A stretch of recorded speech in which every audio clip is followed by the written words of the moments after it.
Bismillahirrahmanirrahim. Assalamualaikum warahmatullahi wabarakatuh. Bapak-bapak, ibu-ibu, mas-mas, mbak-mbak, khususnya adik-adikku sekalian yang dirahmati Allah dimanapun Anda berada, kembali di IIP Channel bersama saya, IIP Wijayanto. Kali ini kita akan membahas tema 3 tanda mantan masih memberikan atau masih membuka peluang kepadamu untuk kembali kepadanya.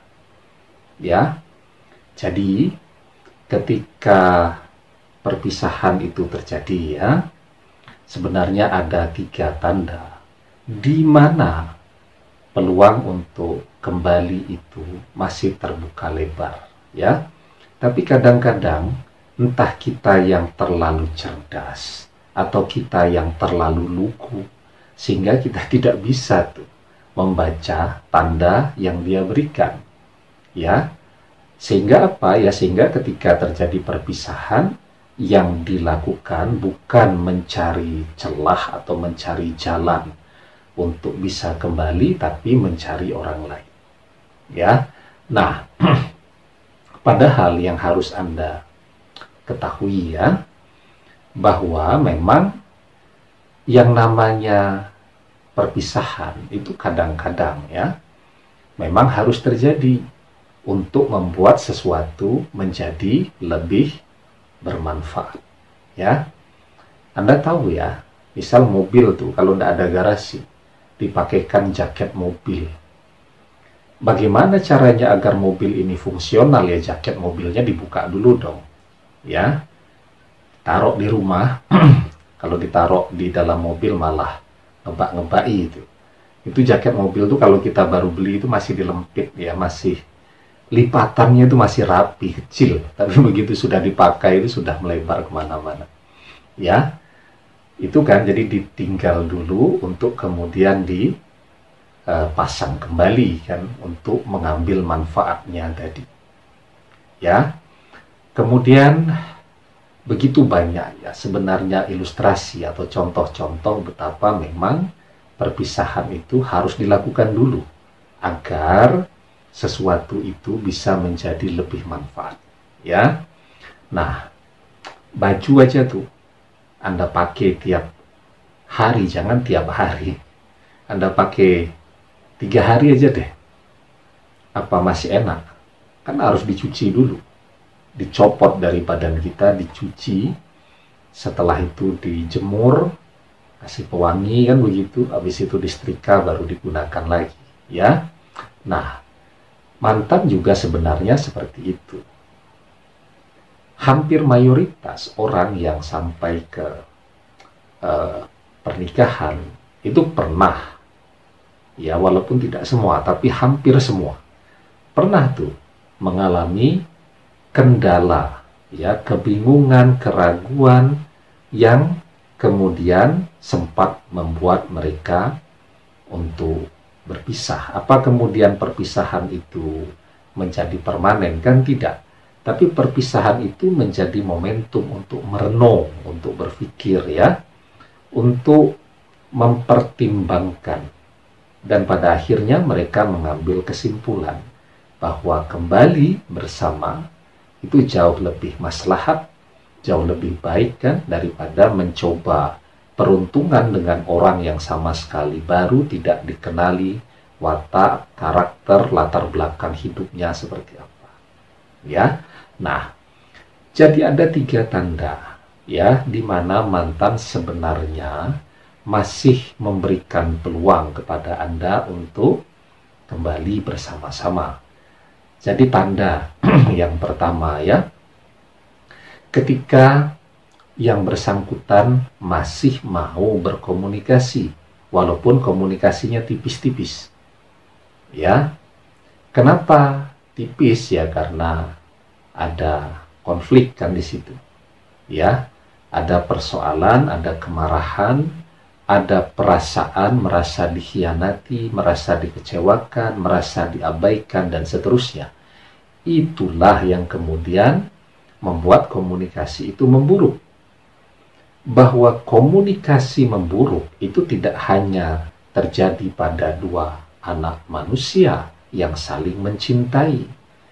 Orang bersahabat, berteman bertahun-tahun, itu bisa saja blocking, ya, komunikasi memburuk, menjauh, kemudian berteman lagi. Kakak adik kandung itu bisa bermusuhan, ya, begitu juga antara Anda dan mantan. Nah, saat dia masih membuka kanal atau ruang atau saluran untuk berkomunikasi, itu menunjukkan sebenarnya yang bersangkutan masih memberikan peluang yang sangat besar kepada Anda untuk kembali, ya. Cuman memang dalam fase begini komunikasinya harus dilakukan dengan sangat hati-hati, ya. Kemudian yang kedua, dia masih menunjukkan, ya, simpati, kemudian care, perhatian, rasa khawatir, bahkan cemburu, ya. Jadi misal Anda posting tuh mau pergi ke luar kota, ya, dia sudah seminggu misal tidak pernah chatting, tiba-tiba dia menanyakan, yakin tuh mau pergi ke sana, bukannya cuacanya lagi tidak baik. Dia tidak melarang Anda, ya, tetapi Anda yang harus paham bahwa ada kandungan, ya, kekhawatiran yang besar pada diri yang bersangkutan dengan mengingatkan Anda dan mengambil inisiatif untuk berkomunikasi kembali dengan Anda, ya. Bahkan juga mungkin menunjukkan kecemburuan. Jadi misal Anda foto tuh dengan teman-teman Anda, ya, misal Anda wanita, kan biasa tuh orang satu kampus, satu tempat kerja, foto bareng-bareng. Anda pasang di status WhatsApp Anda dan dia lihat, ya, dia tidak komplain dengan chatting, ya, karena dia merasa sudah tidak berhak lagi, kan. Tapi yang dia lakukan apa? Memblokir akun WhatsApp Anda. Dan kemudian beberapa hari kemudian akan dia buka lagi. Nah, itu sebenarnya dia sedang memberikan sinyal bahwa dia cemburu. Tinggal Anda paham atau tidak, ya. Nah, yang ketiga nih yang paling penting. Dia tidak pernah, ya, berusaha untuk memancing kecemburuan Anda. Dia sedang memberikan pesan, biarpun berpisah, dia tetap setia. Jadi dia tidak mempresentasikan siapapun, ya. Dia tidak menunjukkan kedekatan dengan yang lain, tidak.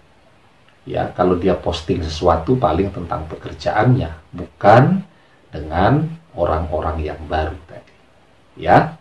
Jadi dia memberikan pesan bahwa dia tetap setia kepada Anda. Nah, sekarang bagaimana caranya agar Anda bisa balik dengan dia? Ya, tentu kuncinya adalah berusaha. Siapa yang usahanya maksimal, maka dia akan mendapatkan hasil yang maksimal. Siapa yang usahanya minimal, dia juga akan mendapatkan hasil yang minimal. Maka di dalam sebuah hadis Rasulullah SAW bersabda, "Lau annakum tatawakkaluna 'ala Allahi haqqa tawakkulihi la razaqakum kama yarzuqut tayra taghdu khimasan wa taruhu bitana."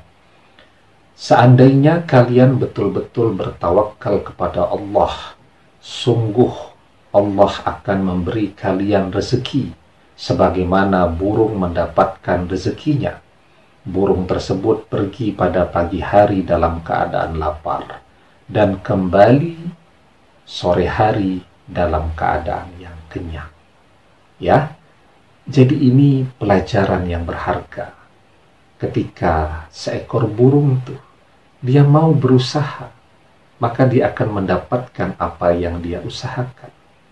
Ya, dan tidak bosan-bosannya. Saya ingatkan, kalau kemarin Anda mengejar-ngejar dia sekedar untuk dijadikan pacar, akhirnya berpisah. Sekarang Anda luruskan niat. Anda mengejar-ngejar dia kembali untuk menikah dengannya, agar setiap usaha yang Anda lakukan sekarang bernilai ibadah. Apapun hasilnya kemudian, semoga Allah berikan yang terbaik kepada Anda. Demikian, semoga bermanfaat.